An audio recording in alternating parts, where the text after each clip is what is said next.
პრობლემები, რომლებიც დიდთოვლობამ და სტიქიამ შექმნა საქართველოში ყველაზე რთული ვითარებაა გურიაში, თუმცა ეს ერთადერთი რეგიონი არ არის, სადაც ავტოტრანსპორტის მოძრაობა შეზღუდულია და დასახლებების ნაწილს არ მიეწოდება ელექტროენერგია, გაზი ან ინტერნეტი. შესაბამისი სამსახურები ყველგან მუშაობის საგანგებო რეჟიმზე არიან გადასული.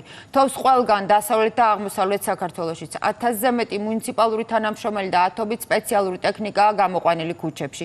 იყრება ტექნიკური მარილიც, არის ადგილები, სადაც წაქცეულია ხეები და დაზიან და მაღალი ძაბვის გადამცემი ხაზები. თავს გურიაშიც, ჩოხატაურში ყველა შესაბამისი სამსახურის საგანგებო რეჟიმში მუშაობს.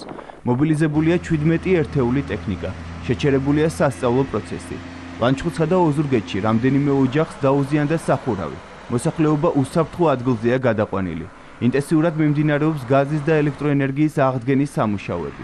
დღეს სტიქიის ზონაში საქართველოს მთავრობის რეგიონებთან ურთიერთობის დეპარტამენტის უფროსი იმყოფებოდა, რომელმაც რეგიონში შექმნილ რთულ მეტეოროლოგიურ ვითარებასთან დაკავშირებით ადგილობრივ ხელისუფლებასთან შეხვედრა გამართა. Რამოდენიმე დღიანმა ინტენსიურმა თოვლამ გამოიწვია არსებული მდგომარეობა, შესაბამისად მიმდინარეობს აქტიური წვენის სამუშაოები პირველივე დღიდანვე ჩართულია როგორც მუნიციპალური, ასევე სხვადასხვა უწყებების სპეცტექნიკა და ასევე ჩართულია ცოცხალი ძალად. არის ისეთი სოფლები, სადაც ჯერჯერობით ტექნიკის გადაადგილება შეუძლებელია, თუმცა შესაბამისი სამსახურები, ყველა სამსახური მუშაობს 24 საათიან საგანგებო რეჟიმში, აქტიურ კომუნიკაციაში ვიმყოფებით ჩვენს მოქალაქეებთან.